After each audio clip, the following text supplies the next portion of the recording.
The amount of healing and spiritual work required to get there might seem endless. Doing healing work can also be very painful in the short and perhaps medium term. However, it's not like there's only a pot of gold at the very end of the road, and the healing path until then is only pain. Even well before reaching the point of inner peace, your life and mental well-being will probably improve dramatically if you do your healing work and spiritual work. People on Earth often seem to either want to make huge, dramatic changes immediately in their life or on the planet, or they feel that it's pointless and they don't change anything. Well, it may not be possible to make huge, dramatic, productive changes instantly. However, if you consistently work towards improving things a little bit, then over time you can make a great difference indeed. For example, for 1 week, it can suffice to introduce a small thing in your routine that takes just 10 minutes in total. And then after that week, or perhaps after a few weeks, you can see if you feel ready to introduce one more small thing. People tend to overestimate how much they can change immediately, and underestimate how much they can change by consistently making little changes. Next up, I'll share a spiritual practice that I think is very useful. Section: Observe, feel, and only then decide if you want to go into the thoughts and emotions just arise. You can't control those things arising in you. However, when a so-called negative thought or emotion arises, most people instantly go into the thought. So for example, if the thought is that this person or this group of people is bad, then often people immediately start thinking about all the ways in which this person or this group is indeed bad. Or people might try to find rational arguments to debunk the thought, but that is still going into the thought. You are still responding to a thought with thoughts. If you want to get more thoughts zooming around in your head, then respond to thoughts with thoughts. If you don't want to get more thoughts zooming around in your head, then I recommend the following. If a so-called negative emotion or thought arises in you, first observe the thought or emotion and feel it fully. And only once that's done do I suggest that you decide if you want to indeed go into the thought and start thinking along those lines or start rationally evaluating the thought. Also, if you want to take action, I suggest only doing that after you have observed the thought or feeling and felt it fully. For example, suppose that a thought arises in you, I am not good enough, or that person is bad. I don't recommend immediately agreeing with that, or immediately trying to disprove the statement, or immediately labeling the thought or emotion itself as bad. Instead, just observe it and feel the corresponding emotions fully.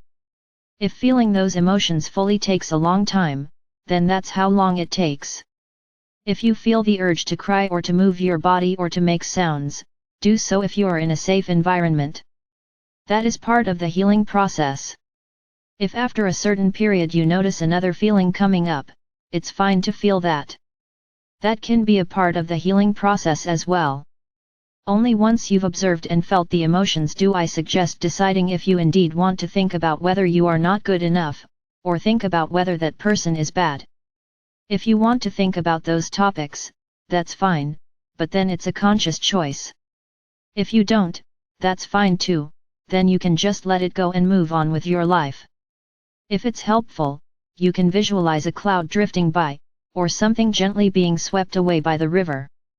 You may also find that once you've fully felt the corresponding emotions, the thought is often fine with leaving. So, when a so-called negative thought or emotion arises, observe it, feel it fully, and only then decide if you want to go into the thought. If you're trying to observe or to feel and you find yourself having a lot of thoughts, bring your attention to how you're feeling. Don't focus on your thoughts, focus on your feelings. The point here isn't trying to determine what's true via your feelings. Listening to your emotions is a quite bad way to determine what is true or not. The point here is that feeling your feelings will lead to emotional healing. After all, what you're feeling, you're healing. And that emotional healing, in turn, will mean that your mind feels the need to produce fewer thoughts. Yes, it can be hard when so-called negative thoughts or emotions come up to consistently observe, feel, and only then decide if you want to go into the thought. However, no one is expecting you to do this always, or do this flawlessly. I am just saying that this is a useful practice and no one starts out by being immediately perfect at a practice. Instead, you get better at a practice by practicing it. So, that's what I recommend: observe, feel, and only then decide if you want to go into the thought. To make things a bit more clear, let's look at a few things that Earth humans often do instead. The stereotypical Earth male approach is to skip the feel step, and to be primarily concerned with whether thoughts are correct or not, and with what actions are or aren't appropriate. It would be healthier for Earth men to feel more, but then again, men and women often lose respect for or attraction to Earth men who cry. So unfortunately it's understandable that men don't feel safe to feel their emotions. And again, it's not just other men who should be more tolerant of men expressing emotional distress, it's also women who should be more tolerant of that. Conversely, often a woman, or a man, says things with the intention to vent or to release emotions, and often a man immediately jumps to the realm of saying whether those thoughts are rationally correct or not, and saying which actions would be helpful. However, it's helpful to first work through the emotions.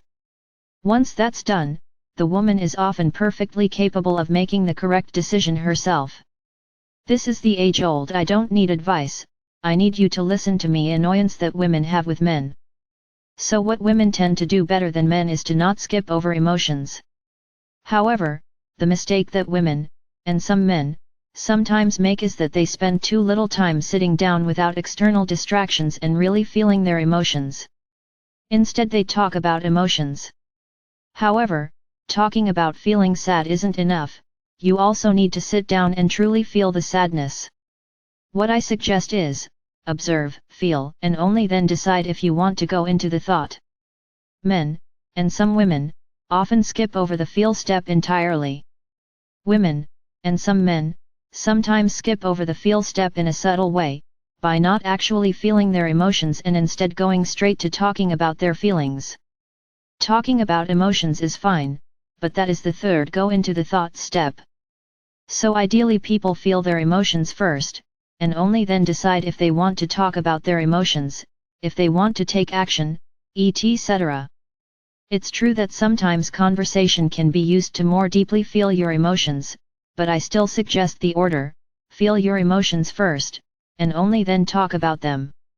After all, most people you talk to will immediately try to cheer you up, or tell you to disagree with the negative thought, etc., and then you're once again in the realm of going into the thought. Also, by talking to someone, you're necessarily having to translate the feeling into words, and then people often drift away from feeling their actual sadness and enter the realm of rationally discussing sadness. So if you're able to first feel your emotions by yourself, without conversation, do so. Although if you're unable to feel your feelings, then talking about them with someone, and trying to feel them as deeply as possible as you can during the conversation, may be your only option. And of course, if that's your only option, then it's fine to do so. Small children actually do what is optimal for emotional health, until Earth adults train them out of it. Namely, when small children are sad, they simply start crying. They don't outright skip over their emotions, or use talking as a way to subtly skip over the feeling step.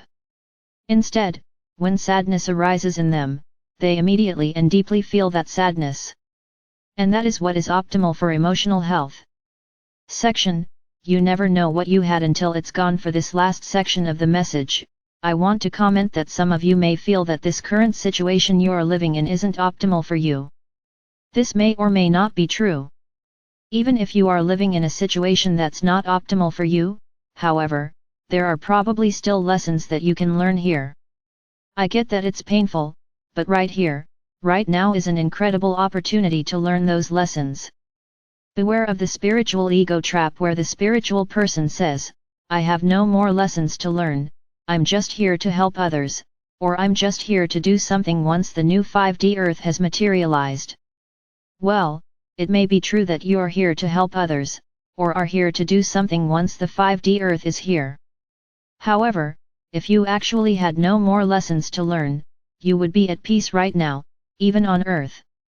If you're not at peace, then probably there are still lessons to be learned, even if you are in a suboptimal situation. In the future, you might have a blissful life, and you might actually be wishing that you were able to experience just a few more days of Earth life when it was at its harshest. After all, beautiful gems of self-improvement and soul growth can be found right here, right now. Pressure creates diamonds. So I wouldn't take this time for granted. I wouldn't recommend spending this incredibly valuable time on hopes and dreams and living in the future.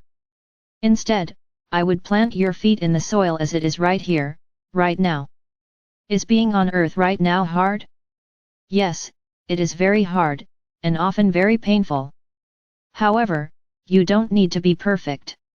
So long as you do your best with your spiritual practice, that is enough.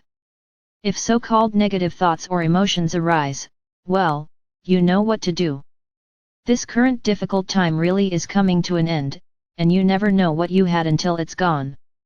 With all the love from my soul, your star brother, Ashtar for Era of Light.